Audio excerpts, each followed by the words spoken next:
Turning over to our next panel on a topic that is no stranger to anyone that's watching the news or on the Twitter sphere or anywhere else, frankly, for that matter.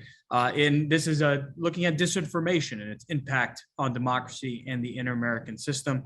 And I'm excited to see our panelists and our moderator for this, my colleague at Florida International University. Alejandro, you're actually making history. I think you're our first Emmy winner at the conference. So happy to have you moderating this discussion. So Alejandro is the director of the Spanish Language Journalism Master's Program at FIU and Associate Professor of Journalism and Communication and the Spanish Language Editor of the South Florida Media Network. He also co-chairs the Journalist Editors Annual Workshop in coordination with the Kimberly Green Latin American and Caribbean Center, a fantastic workshop. If you have not been a part of it yet, I encourage you to go. So with that, Alejandro, I turn it to you.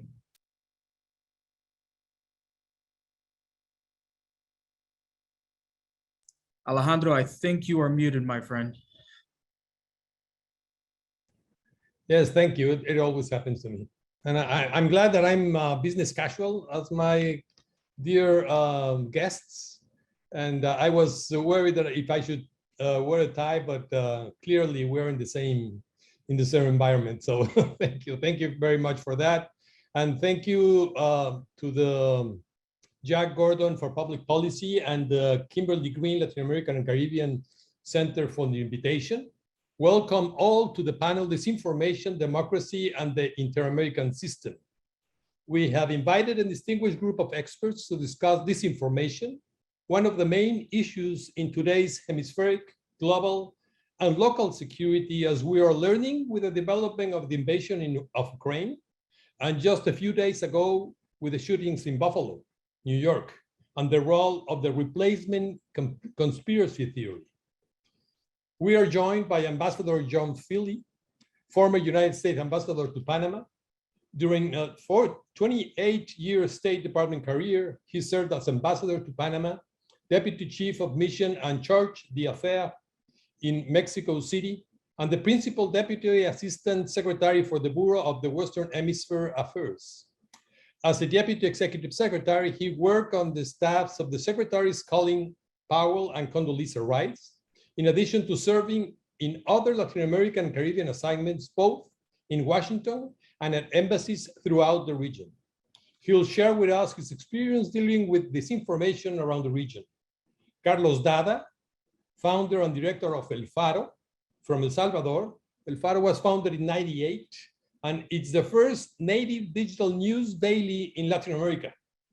Dada has reported from various conflict zones, including Iraq, Venezuela, Mexico, Guatemala, and most recently Honduras. His work has been published in Latin America, the United States, Bosnia, and Spain. In 2011, he won the Maria Moores Cabot Prize for Latin American reporting. He will provide the journalist perspective. Paula Roko is a lawyer and journalist from Argentina, currently working as human rights consultant at the Inter-American Commission of Human Rights Office of the Special Rapporteur for Freedom of Expression. She'll provide the human rights angle of the problem. And Roberta Braga, Director of Counter-Disinformation Strategies at Equis Research. She previously managed global content and campaigns at the law firm Baker McKenzie and served as Deputy Director for Programs and Outreach at the Atlantic Council at Bernhard-Arst Latin American Center. Over her 4 years at the Council, Roberta led projects on Brazil, disinformation and misinformation in elections, trade integration, and energy in Latin America. Roberta co-led the center's Alerta Venezuela and Alerta Watch Latin American projects focused on exposing disinformation in and around Venezuela and around elections in Brazil, Mexico, and Colombia. She will provide us with the challenges and effectiveness of counter-disinformation strategies.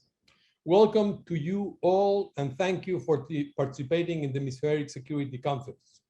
Each panelist will have 5 minutes to present his and her arguments, and you, the audience, can ask questions through the Q&A. But before we start with our discussion, let's define disinformation. I like the European Commission report's definition. It refers to false, inaccurate, or misleading information designed, presented, and promoted intentionally to cause public harm or make a profit. According to the report, Around the world, disinformation is speedy and becoming a more complex trend based on emerging, unconsolidated, I would add, techniques of deception. It is nested between countless techniques from manipulative information strategies.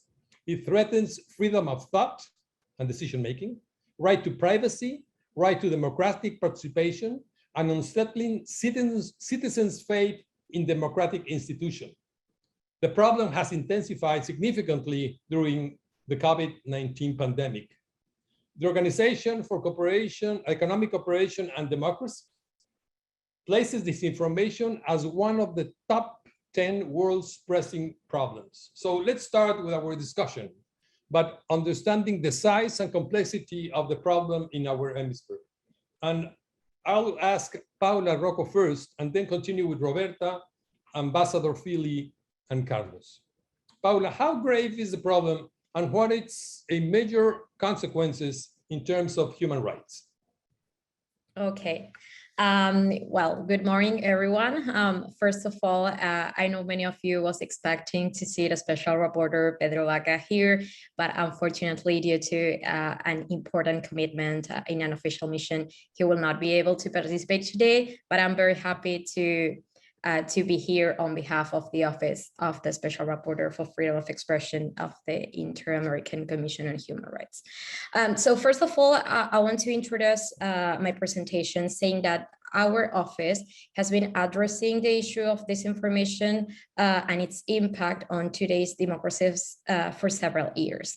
It is important to clarify that although there is no completely univocal definition of disinformation, it is understood, as Alejandro mentioned in his introduction, as the massive dissemination of information with the intention to deceive the public and with the knowledge of its falsehood. This is very important because it's the characteristic that differentiate this concept from misinformation concept. So although disinformation has always been among us, because it is not a new phenomenon, in recent times, it seems to have taken on new characteristics thanks to the emergence and the quick and accelerated development of internet and internet companies. For example, the speed with which information is currently produced and also distributed, the volume of information that is generated, and the exponential multiplication of sources.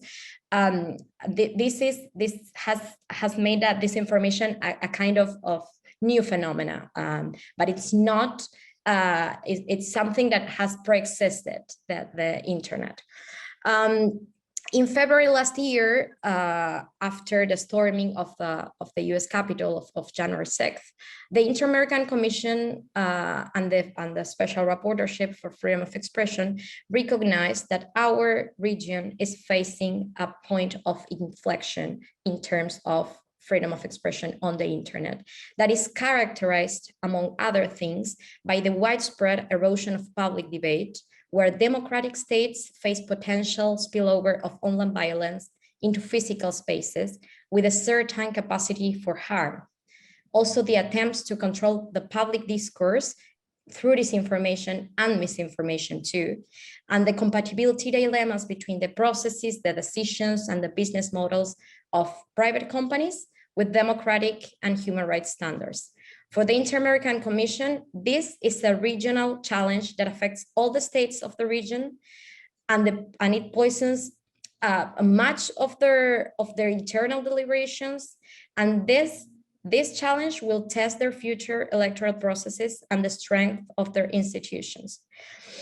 Another very, very important aspect of this discussion for the Special Rapporteurship is that many times the vectors of disinformation can also come from public officials. In this regard, the 2021 joint declaration of the different special mandates of freedom of expression, for example, it says that political parties should adopt and enforce measures such as, for example, codes of conduct to set minimum standards of behavior to address the speech that, for example, constitutes disinformation. And to resume the different points I have said, in all these contexts, it is it is very important, the statement of the special rapporteurship, that in this technological reality, challenges as disinformation, but there's a lot of challenges that the internet has brought to us, require applying and reaffirming the principles that guide normatively the inter-American human rights system in order to establish how to protect the public debate, but without affecting the exercise of fundamental freedoms. For example, one of the main conclusions of a very important document that our office has published a couple of years ago, the guide to guarantee freedom of expression regarding disinformation in electoral processes, is that despite there is still a lack of conclusive elements on the effects of disinformation, it seems clear that the deliberate spread of false information impoverishes the public debate and makes it harder for citizens to exercise the right to receive information from diverse sources. And in the end, it is an obstacle to participate in democratic decisions. So in this context, our office has recognized that there is actually a legitimate concern of states, of civil society, even private companies, to deal with this issue. But in these processes of discussing how to create good solutions, it is important to adopt proportionate measures aimed at combating disinformation, but they should be in line with international human rights standards, assuring that these measures seek to the protection of human rights, fundamental freedoms, and the functioning of democratic systems. I will leave my presentation here and give the floor to the other panelists, and then we can discuss and deep on the possible solutions to the phenomena of disinformation. Roberta, I would like to continue with you in sense of the strategies that are being developed, and then what are the challenges that these strategies are facing to tackle disinformation.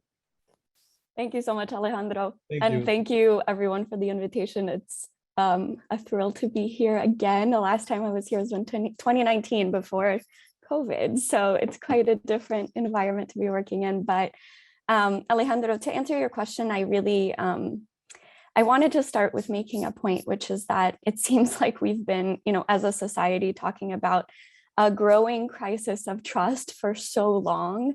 But that's kind of where I wanted to start, because I started working in this field in 2016 when Trump was still running for office, and when he had just begun sharing, outright lies in a consistent enough way that it became mainstream narratives. And my focus on it really took off around 2018 in the presidential elections in Brazil, Colombia, and Mexico, where I think we saw a lot of the same strategies being employed when it came to narrative building, but we also saw a lot more inauthentic coordination, including the buying and selling of likes and shares, which I feel like we hadn't seen before that point. But back then, I felt like our biggest challenge was pushing home the difference between disinformation and misinformation, which is something Paula really highlighted. Today, though, I feel like in the last few years, as this work has become more mainstream, as more actors have kind of come into play, and as narratives and tactics have evolved, which we discussed briefly, disinformation has almost become like this singular source of our problems. The word disinformation feels like it's become kind of a specter, and it's in itself politicized all of the time. And so when we're talking about strategies, I think that's important to consider. It's important to understand that disinformation and other kinds of bad information are both a symptom of a crisis of distrust and also a tool for sowing distrust. And it's really marked by a confluence of factors that we're probably well aware of. This mistrust of traditional journalism, this oversaturation of hyperpartisan news content creators online, the use of the term as an umbrella to categorize anything as other. And I think an overall kind of lack of understanding of the nuance between disinformation and political propaganda and hyperpartisan narratives. I think that's kind of where the evolution of this issue has come to, is now a lot of narratives have a grain of truth, but they're very twisted, very reframed, and for oftentimes kind of illicit purposes. So how to, kind of summarize this and kind of go into the solutions. I think one, we're living through an era where we don't even agree anymore on what truth means.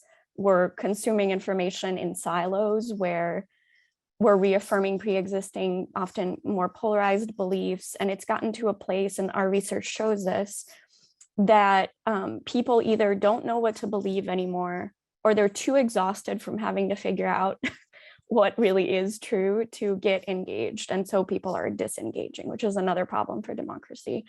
I think as a society, we've also gotten to a point where we're so used to our information bubbles and so used to kind of hiding our comments behind these like invisible walls online, that more and more disagreement turns to aggression, it turns to violence. And obviously we've seen that playing out in the last few weeks. So kind of pivoting to the strategies, Alejandro, to your question, at Equis, our mission is really to move past the idea of understanding the Latino community in the US as a monolith and toward like a more sophisticated understanding of experiences, of issue preferences, of political identities, how people behave, how they understand information, why they believe certain things versus others. And we're really approaching this problem through narrative analysis and counter narratives, including kind of broaching now a space where we're testing counter narratives. So I just want to share a couple of thoughts on what we're seeing. One, when we're thinking about countermeasures or counter narratives, it's important to understand where people consume information. For Latinos in the US and Latin Americans in general, we have a very digital nature in how we consume media nowadays. And for Latinos in the US, that means an over-indexing on consumption of news and information through YouTube and WhatsApp. 47% of Latinos that we've polled said that they consume news on YouTube very frequently on a weekly basis, and over half of Latinos in the US are on WhatsApp, which is more than other sort of communities. So really making sure that we are testing and talking to people where they already consume information rather than kind of creating these different silos of information. The second point is, I think that we have to understand that Latinos in general in the US, I use this example because this is the group that we talk to the most often, but we're exposed to disinformation and information in general from both domestic and foreign actors. And there's a cyclical nature of content. So narratives in Latin America are often recycled or cycled through into the US and vice versa. And addressing the problem only from one side or through one actor or through placing blame only on one country or one foreign actor doesn't really address the root of the problem, and it can often create, I think, additional issues and misunderstandings. Third and fourth, I think one, we really have to understand the cultural nuances and demographics. Again, in Latino communities, these geographic and generational nuances can open spaces for false or misleading information to circulate, and bad actors often sort of capitalize on pre-existing experiences, shared experiences, fears, experiences with different government structures to kind of push certain narratives that are very hyperpolarized. And then lastly, I would say, and this was something that I think we discussed earlier, but I really want to drive home when we talk about solutions, is that when it comes to Spanish language disinformation and Spanish language content that violates platforms' terms of service, the social media companies are really doing a very disproportionate job of labeling, taking down, or overall acting against non-English language disinformation and content violations. And so at the very least, the companies need to do an equitable job of implementing these actions or measures in the same way they do for English. And at most, they can do a lot more information sharing. They can be a lot more transparent about accounts that are going viral. There's just a lot more that can be done there. I'll leave that for the latter section of our talk. But anyways, the bottom line is just, if the problem, like I hesitate to say the problem is disinformation, I would actually say the problem is that our communities are losing trust in news and information more broadly. And now we're at a point where too many people are unsure what to believe, whatever it is that they encounter online. So Absolutely. I'll leave it at that. Absolutely, that's a trend that we are viewing. And in 2016, I was scared when I heard Rudolph Giuliani said, "The truth is not the truth." And then we started with all these concepts and theories of the alternative reality. And then we have an alternative reality that it's different to what the facts tell us. And I was scared, really scared of this concept and the meaning that it will have for the future of America's democracy. And not only America's democracy, because America's democracy has a repercussion in the rest of democracy as the leading democracy in the world. So I would like to go with Ambassador Feeley to localize the problem and to see how this information is affecting not only security cooperation, but cooperation in general among countries. Terrific. Thanks very much, Alejandro. And thank you, Roberta and Paula, for some great opening comments. And I look forward to Carlos's comments as well. Let me step back. Paula, Roberta made some excellent, very subtle points about the difference between misinformation and disinformation. I'm going to just, for the purposes of making a broader point, lump them together. Not to argue that they should be exactly understood in the same vein, but to make this very simple point. We are at a security conference. Misinformation and disinformation taken together are very clearly threats to hemispheric security. If we think about the right to life as the most basic of our rights as citizens of the Americas, and you think of premature death perhaps as and one that is unanticipated and unpreventable as being robbing of that most elemental right. What do you then say about the preventable death that could have been stopped, that could have been prevented, life that could have continued? That is in fact what we've seen as a result of significant amounts of misinformation and disinformation propagated across the Americas during the COVID pandemic. We can talk, and I'm sure we will a little bit later, about state sponsors of misinformation and disinformation, Russia with RT and Sputnik, China with Xinhua. But let's depoliticize it just at the beginning and make this very clear point. This is about security. This is about life and death. Latin America has roughly 9% of the world's population. It has had a disproportionately high percentage of the deaths related to COVID, roughly 6.27 million of them. Let's take a look at the number one offender in that group, and that is Brazil. Brazil alone accounts for about 665,000 death cases due to COVID. You break that down a little further, and the World Health Organization, Pan American Health Organization puts that at 1 for every 317 residents. When we talk about security and we talk about gang problems, we talk about transnational crime, we talk about climate change, there are very few things that have killed as many Americans, and I use that term broadly, as many Americans as misinformation and disinformation about COVID. Why? Well, where do Latins in particular get most of their information? Roberta had a very good observation about Latins, the Latina community in the United States. That also holds true for Latin America. Where in Brazil did most Brazilians get their information about COVID? They got it from two platforms, Facebook and WhatsApp. And what they found in a lot of those places was a host of bad information that led them to take medically unsustainable and ill-advised courses of action, bad information stemming in some cases from the president of Brazil, who advised his countrymen that COVID really wasn't all that serious and didn't need to be taken all that seriously. Why are Latins so vulnerable to this misinformation and disinformation? And I'm going to posit 2 points.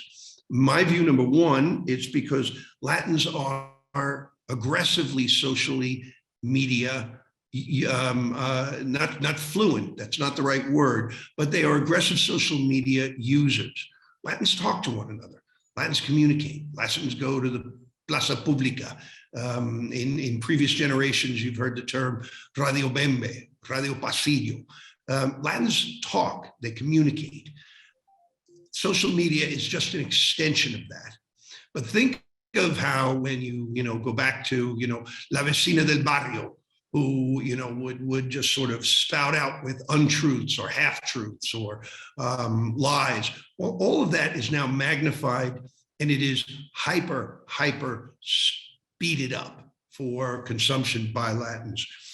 The second reason why I think Latins are and have died disproportionately, Latin Americans and Caribbeans have died disproportionately compared to citizens of the rest of the world from COVID as a result of consuming misinformation and disinformation, is because for as aggressive as they may be in their use of social media platforms, Latins are very, very poorly educated and suffer from very low levels of digital literacy. Doesn't mean they don't know how to use it. What it means is, what I mean by that is they have very poor skills to be able to differentiate. Or in many cases, as Roberta very wisely and correctly pointed out, they're so sick and tired of trying to differentiate what's true from what's not true, what's a kernel of truth from something that's completely false, that they just kind of tune out and it washes over them. I was struck, as I know all of us were, by images of a bunch of Haitian immigrants under a bridge recently, or several months ago now, in Del Rio, Texas. One of the things that struck me about it was these are the poorest of the poor in the hemisphere, but they all had a cell phone. Now they could have on that cell phone gone and with no paywall pulled up BBC in French or Spanish or English. They could have pulled up other reputable sources of information, but they don't. What they tend to do is they go in the self-editing function that all of us are victim to.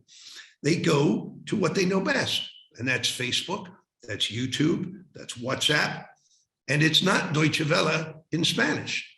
And so one of the things I think that we have to, and we'll get into this a little bit later, but that we need to think about as we look towards solutions is this issue of digital literacy, and how do we take and make the citizens of this hemisphere better, more savvy, and more well-prepared consumers of the information that they find online, and how can we help them to better understand misinformation and disinformation? I'll leave my opening comments there. Thank you. Carlos? Gracias, Alejandro, and good morning or good afternoon, depending on where you are. I'm a journalist. I'm the director of El Faro, an independent media from El Salvador now, with a big file of problems with misinformation and disinformation in our own country.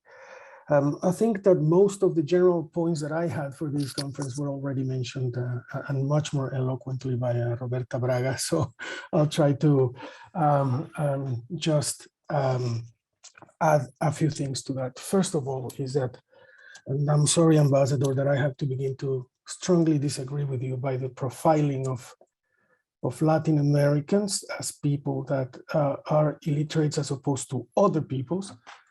Because I found exactly the same in some communities in the United States, even in New York. So I think it's a mistake to profile Latin Americans in a certain way.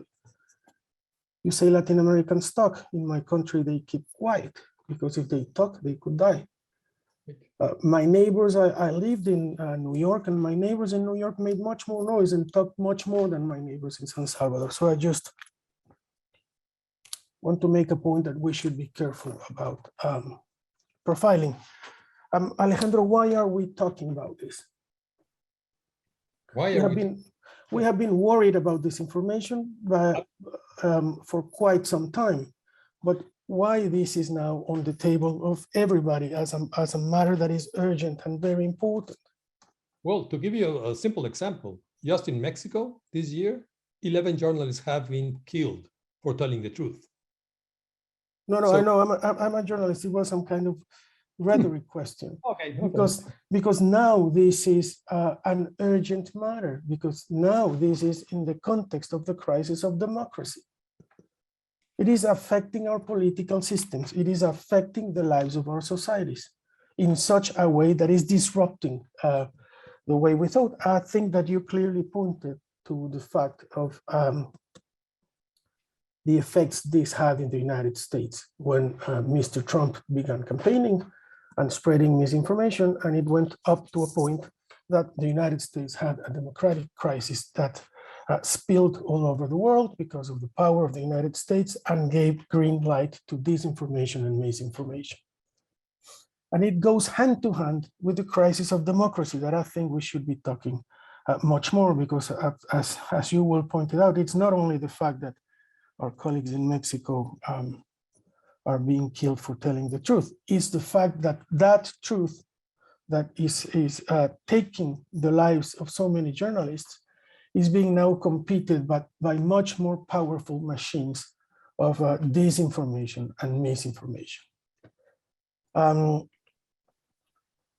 We journalists are now in a position that we have to compete in a position of a strong disadvantage against these forces. Let me give you a small example. It took El Faro, my newspaper, months to document and publish the secret deals between the government of Mr. Nayib Bukele and the gangs and the criminal structures, a secret negotiation. It took us months to investigate that and to publish that. What happened the day after? The power moved its machinery, and suddenly all these accusations against us were exactly the same as the definition of disinformation that you read in the beginning and that Paula confirmed also.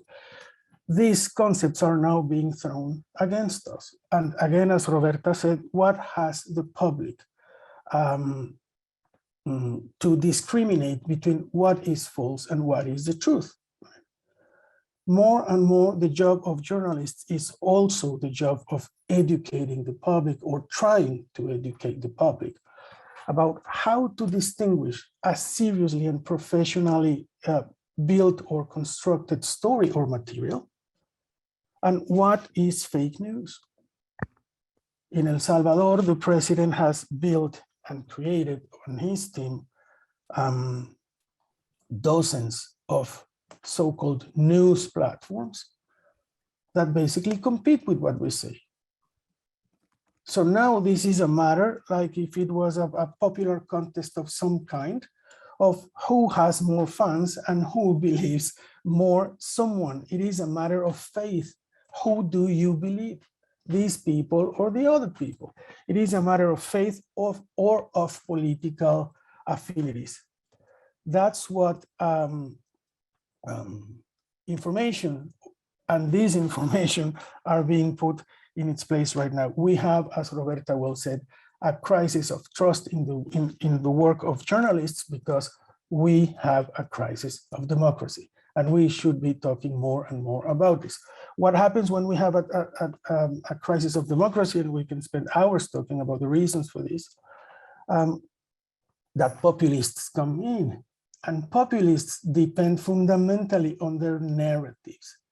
They need to put their narratives forward and convince people that all the materials, information, or people criticizing them are the enemies of the people. We never saw this, we never saw this in after the Cold War. We never saw this come up to a point of so much power as we saw with Donald Trump. And this is when what worried us became an urgent matter. We are now in this democracy crisis where journalists are now put in a corner. They are being killed, as you well said. They are being harassed. We are being harassed. We are being chased judicially and physically. We are being surveilled, and we are still trying to do our job. And more, the question that a lot of my colleagues pose forward is, for whom? For whom are we doing this job? For whom are we putting ourselves at risk? For whom are we putting this information? We believed that through our work, this is basically the basic belief of journalists, that through our work, we would give intellectual tools to our communities so they could make more informed decisions, right? That's not happening anymore. We publish something, and the consequence in a country like mine, where President Bukele has more than 80% of popular support, the consequence is more and more public lynching against us, endangering our situation, exactly as you said is happening also in Mexico. And it's much easier for them to do their job than for us. We rely on a method of verification of facts. They rely on a propaganda strategy where they can say anything and it competes with us. And the other problem, which is technological, is that the arbiter of truth now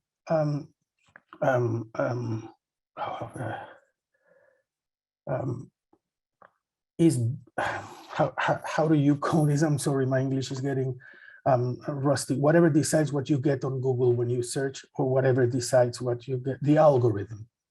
The algorithm is now the arbiter of truth. If you read some pages, you will receive information or disinformation that just consolidates your belief, right?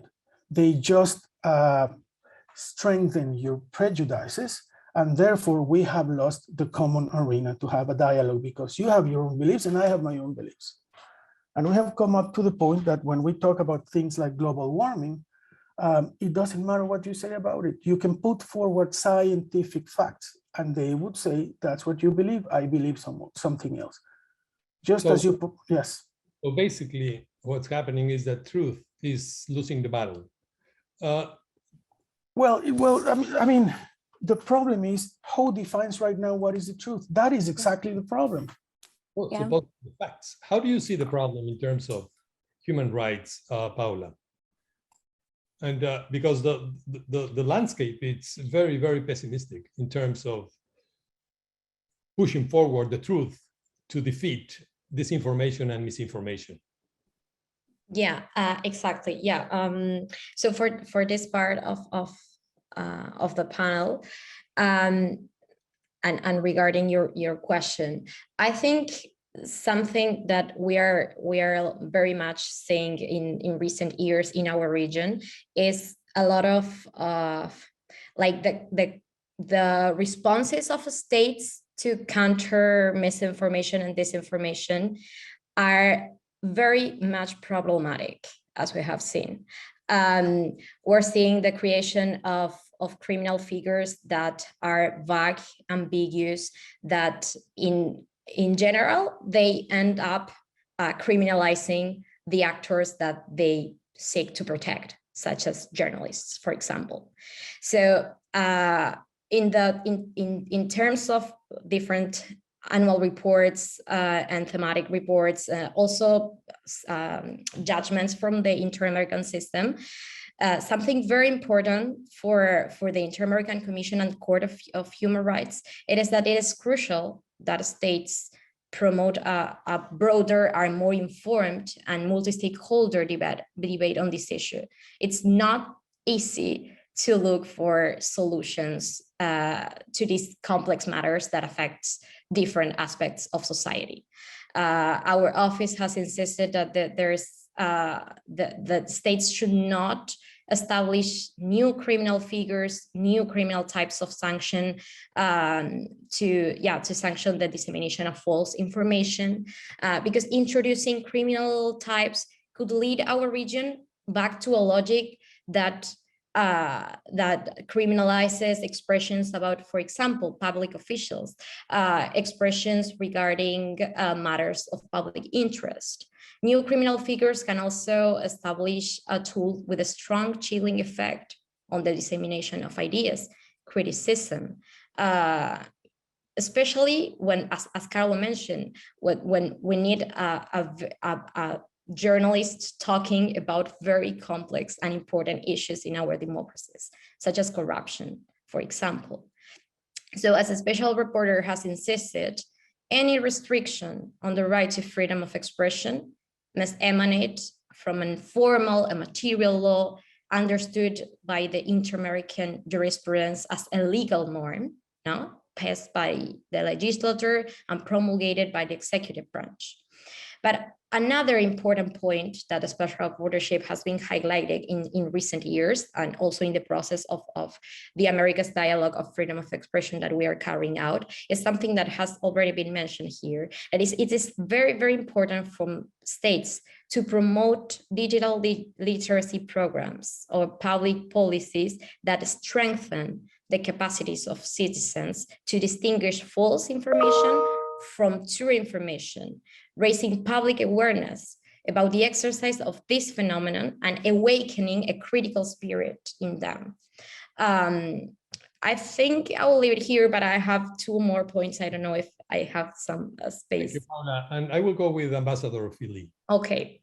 Is this happening? Do you see any initiatives from governments to try to lead counter-disinformation campaigns, or simply? Well, absolutely. We've seen some. They are by definition very difficult. Let me also just come back very quickly to a comment that my distinguished colleague Carlos made, where he apparently, unfortunately, read into my comments a comparator that wasn't there. The idea of observation is not necessarily profiling. I in no way meant to say that Latins are greater users of social media than non-Latin American citizens. The same goes for digital literacy. We have a very serious digital literacy problem in the United States among English speaking. I was addressing my comments towards Latin America and the Caribbean as it's the focus of the conference.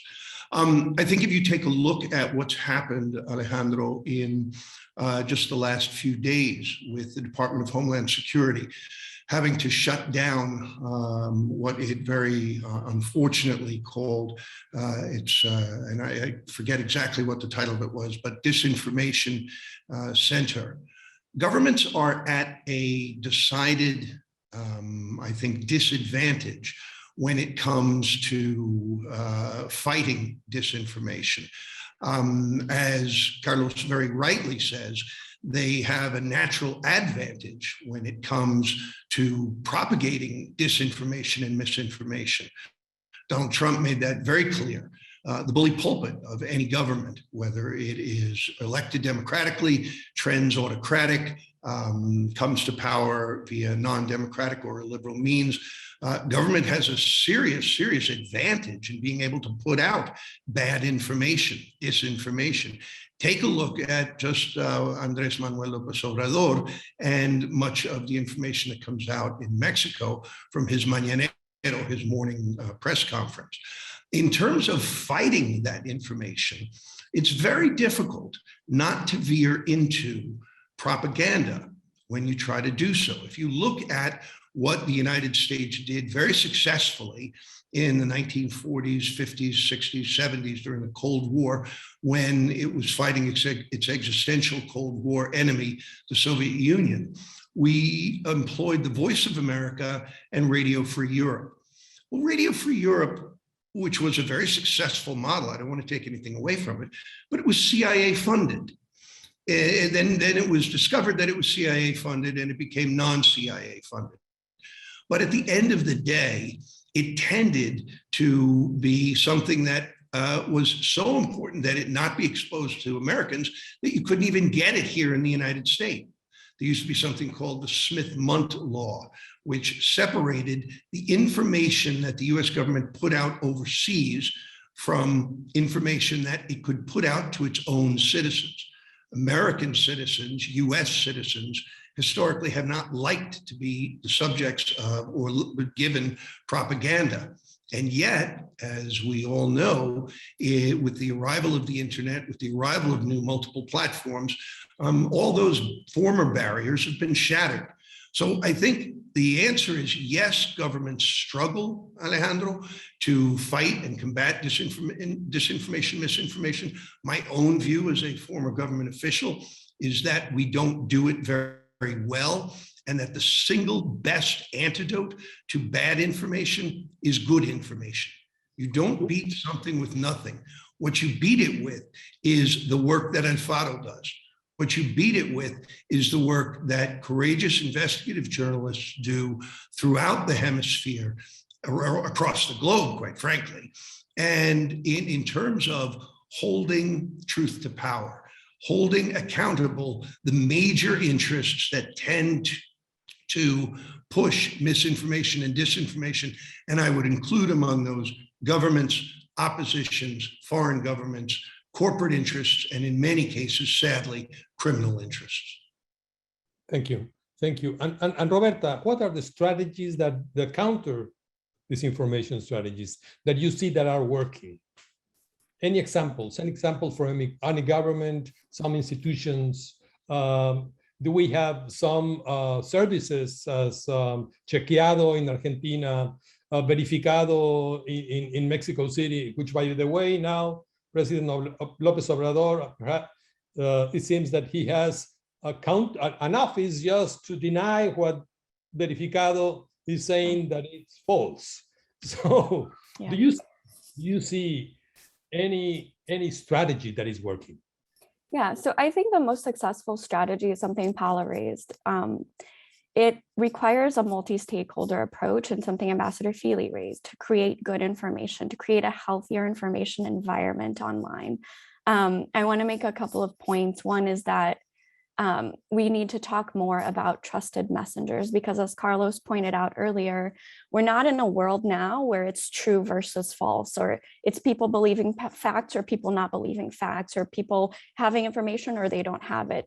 That's not where we are. That's not what we're talking about anymore, because a lot of narratives, they have a grain of truth or a twisting or a framing. It's a lot more nuanced and complex now. And that kind of was the point I was trying to make earlier about the need to differentiate how we understand disinformation from what is political propaganda and what just might be like uncontested, hyperpolarized narratives. So I wanted to elevate as a solution the idea of identifying trusted messengers in different communities and using trusted messengers and two-way dialogue with communities to create a space where people feel heard, understood, like their views are reflected.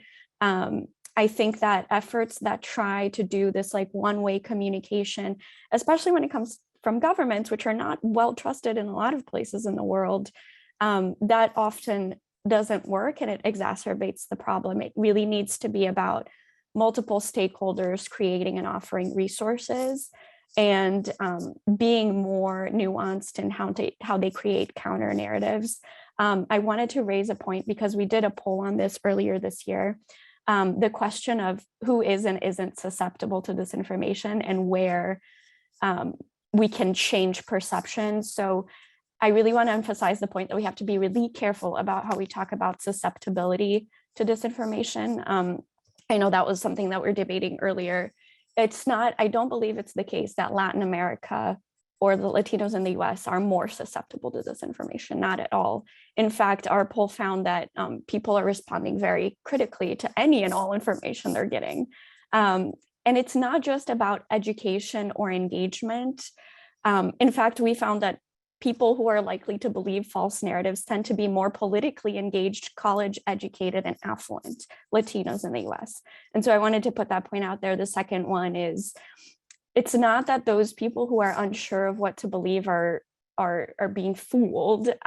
They're just reacting skeptically to new and contradictory information that's being put out there. I think our environment now, our information environment, is very contradictory in nature. And then I just wanted to put for your solutions piece out there. I think that we found in our poll, again, one of the takeaways was that, and here I'll give some context, we tested 8 disinformation narratives across ideologies and some nonpartisan to test for people's familiarity with it and levels of uncertainty and belief. And the biggest takeaway was the piece about uncertainty, that there are high levels of uncertainty, high levels of familiarity, but it didn't exactly mean people were believing all the disinformation narratives. There was a high level of uncertainty about what was true and false. But the most widespread narratives were also the most likely to be rejected by the people that we polled. And so I think that indicates that when things are publicly vetted in a widespread way, fact check multiple times by multiple stakeholders, to Paula's point earlier, and acted against by platforms and media companies who are labeling, who are taking things down, working in partnership with others, that's where I think solutions come from, is like, it really has to be. But again, at this point about, I don't think that you counter disinformation with saying something is false, or like saying this is true, this is false. Like, it's really nuanced now. So I think the challenge is countering narratives with sense-making, fact-based, good information and narratives that are elevated by multiple trustworthy messengers. And that really requires also understanding communities. It's not all about government. In fact, I think government, has a role to play, but it shouldn't be a main role to play. And neither should it just be the social media platforms or just news. It's really, everyone has a role, but yeah, so just leaving it at that. Thank you, Roberta. I want to pick up a question from one of our audience, is Charlotte Martinez. And this is for you, Carlos. How misinformation could be transformed in backsliding contexts or authoritarian regimes like Nicaragua, Venezuela, or El Salvador? How media or civil society can help when freedom of expression is threatened? I think it's a great question. I think it is. Thank you, Alejandro, and thanks for the person that posed that question. First, thank you, Ambassador, for clarifying your previous words, and I'm sorry if I misunderstood them, and thank you for your words on El Faro. Well, and I'm gonna try to answer that, take from where you left it, Ambassador. You said the better way to counter disinformation is create good information. But I do agree, and that's what we are trying to do. But I think that the question of this person points out to the new situation that we are facing. I mean, populism and authoritarianism is spreading out, especially in the 4 countries north of Central America. Of course, I'm not leaving out Venezuela. I'm just talking about the recent happenings and the new situation in the hemisphere, particularly in Guatemala, El Salvador, Honduras, and Nicaragua. We are trying to do that, but let me give you an example of how it is getting harder and harder and harder. A month ago, the Salvadoran Congress approved, please help me translating this, a ley mordaza. Oh, like a law to shut people up. I don't know. But, I think probably it would be a, we have, you would say a censorship law? A censorship, thank you. Well, that's better. I'm glad it was not my English that is so bad, thank you. No. A censorship law, it approved a censorship law that previews more years of prison sentence for journalists that publish anything about gangs. Than what the law establishes as a prison sentence for rapists and torturers. We published a story 2 days ago with audios about a Bukele public officer in phone conversations with gang leaders. A judge could easily interpret that as a violation of that law. To publish that story, we had to pull out of the country the authors of the story. Will they be able to go back? We don't know. We don't know yet. That's how harder it's become to create good information in the Central American countries. You're now seeing journalists from Guatemala, from Honduras, from El Salvador, going into exile because they are being harassed by their governments. I'm not even going to talk about Nicaragua because most of journalists are already in exile and living in Costa Rica. So it's getting harder and harder to create good information. And the other thing is that we have become a story. This is very uncomfortable for journalists. We have become a story. And we have to tell how we are being harassed, how we are being exiled, how we are being imprisoned, how we are being silenced and censored. And when we become the story, we are focusing resources on telling that story that should be used to talk truth to power, as you say in English, or to bring up public authorities to accountability. It's getting harder to do that. It's getting harder when I publish this story that takes me months again, and then a whole political machinery starts spreading delegitimization campaigns against us, trying to kill the character, not the information, because sometimes they can't. They're trying to kill the character. So right now, what you see in El Salvador is a lot of voices spreading whatever they want, and credible voices for those government supporters, saying a lot of what for me are unbelievable things about us, about the journalists from El Salvador. In that way, they create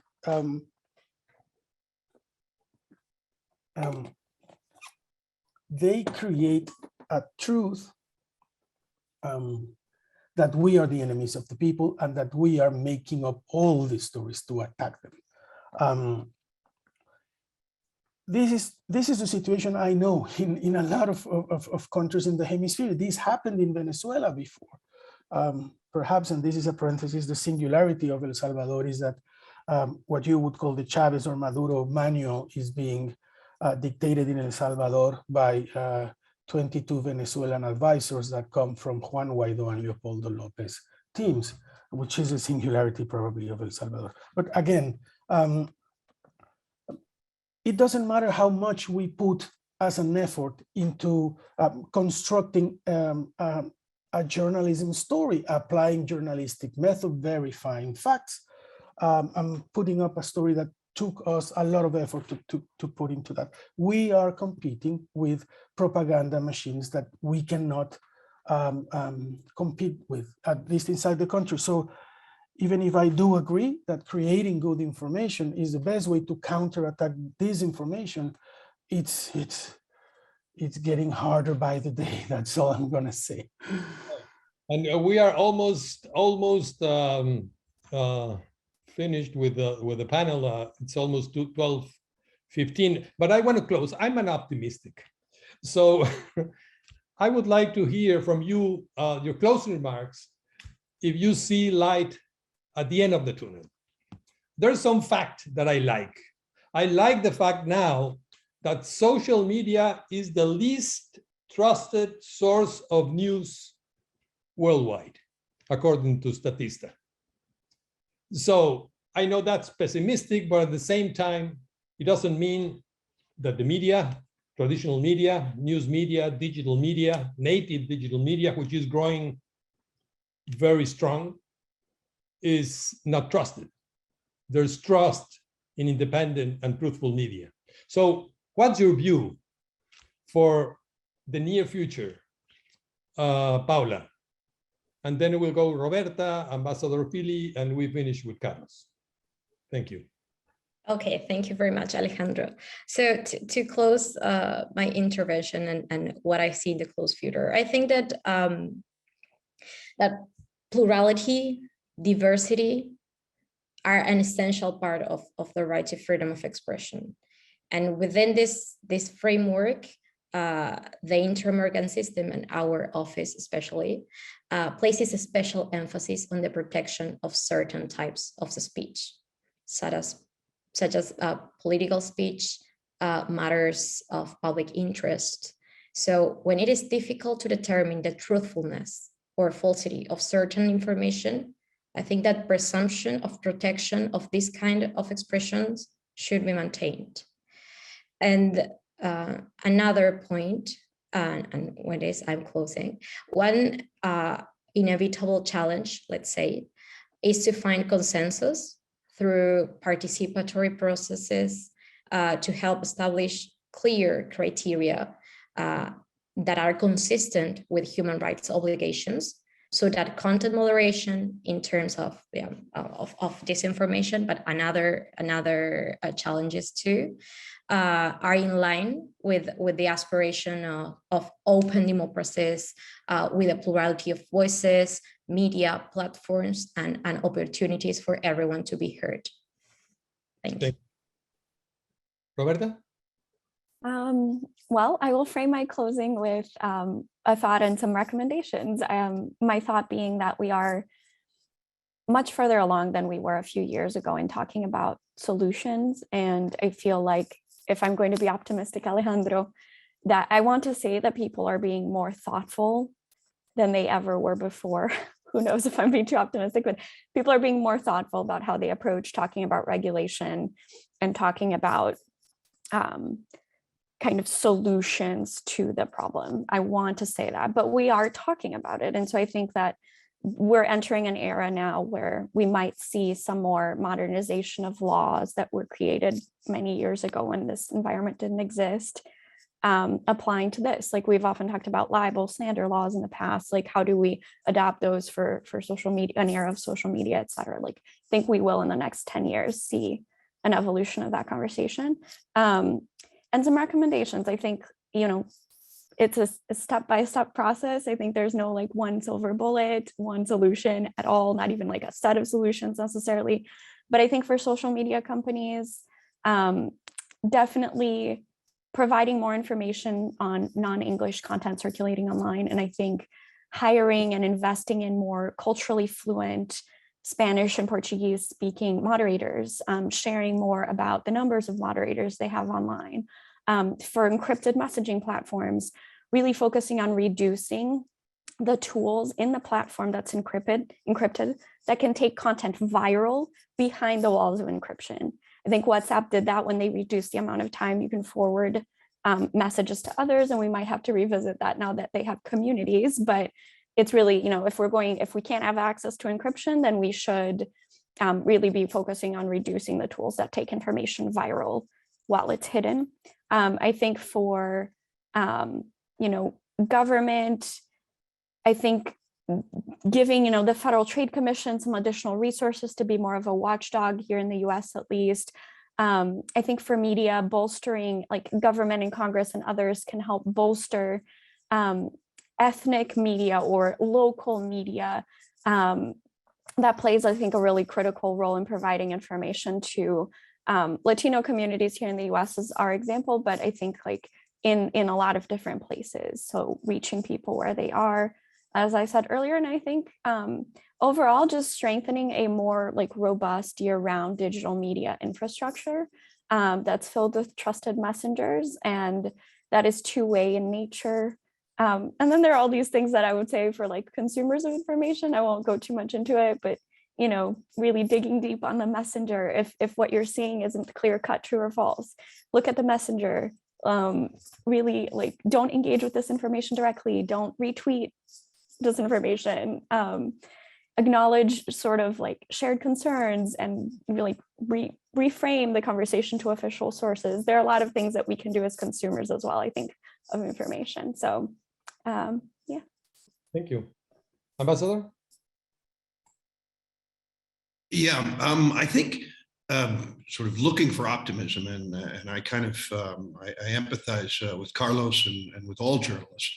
It's hard to find reasons for optimism in the short term. I think long term, however, keep in mind that journalism has been around, since certainly before the time of the Romans. But the Romans had a goddess that was named Fides Publica. The goddess of integrity and public integrity. Journalism and communication have been around because they're part of who we are. At the end of the day, journalists are storytellers, and the very best storytellers are truth tellers. And I think that reasons for optimism are, one, looking to young people and looking to the fact that we have, as Roberta has very accurately said, we've gotten more sophisticated in this conversation. That means what we're teaching collectively to young people is more sophisticated. And over time, I've found that while there's been undeniable democratic backsliding in this region that has really worried me and almost belied my career. I came into the United States Foreign Service in 1990. 4 years later, we celebrated a summit in which all but one of the countries was clearly democratic, and there was a consensus around that democracy. We're not there today. But I think that the reason for optimism might be found in looking more historically at the situation.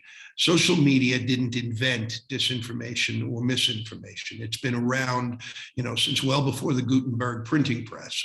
Our nation, the United States, was founded with a tremendous amount of misinformation and disinformation floating around by pamphleteers. And yet over time, look at who we as societies tend to revere. We tend to revere the truth tellers. We tend to revere the people who speak truth to power. Now, that again is not a short-term proposition.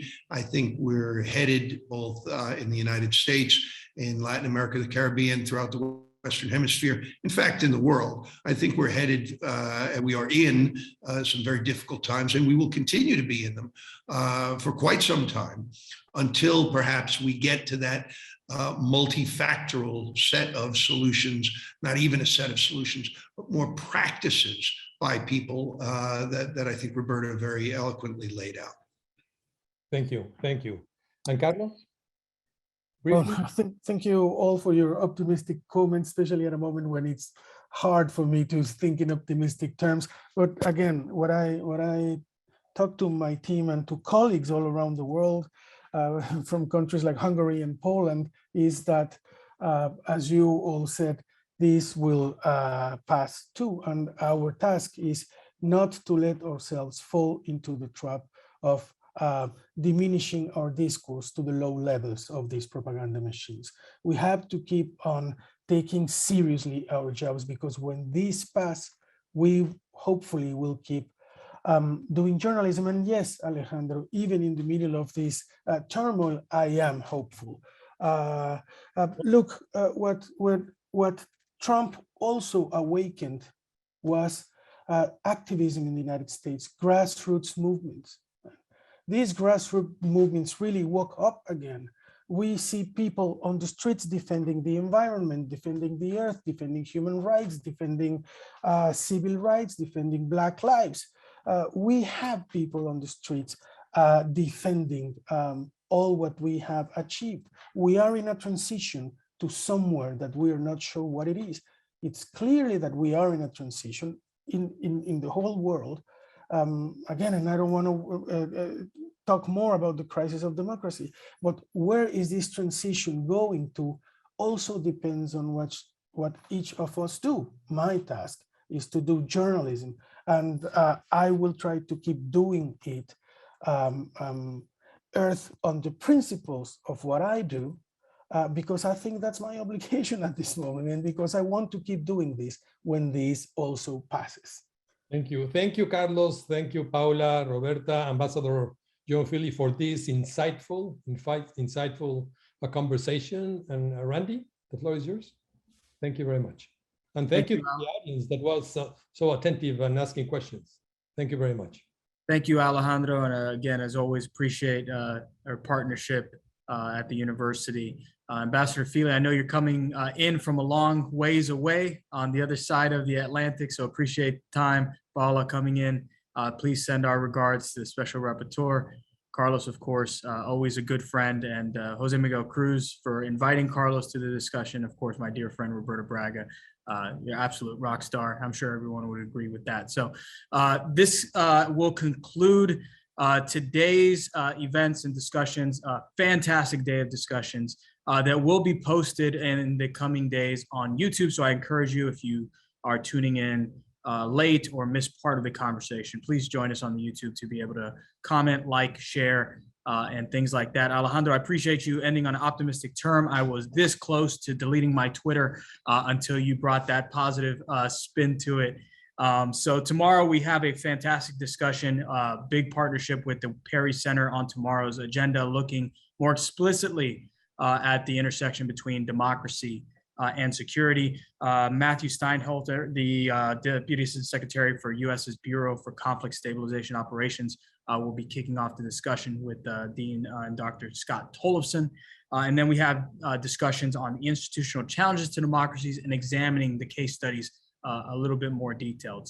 So with that, I thank you. I invite you back with us tomorrow morning. We're kicking off sharply at 9 a.m. Eastern Standard Time. So thank you again and look forward to tomorrow's discussion.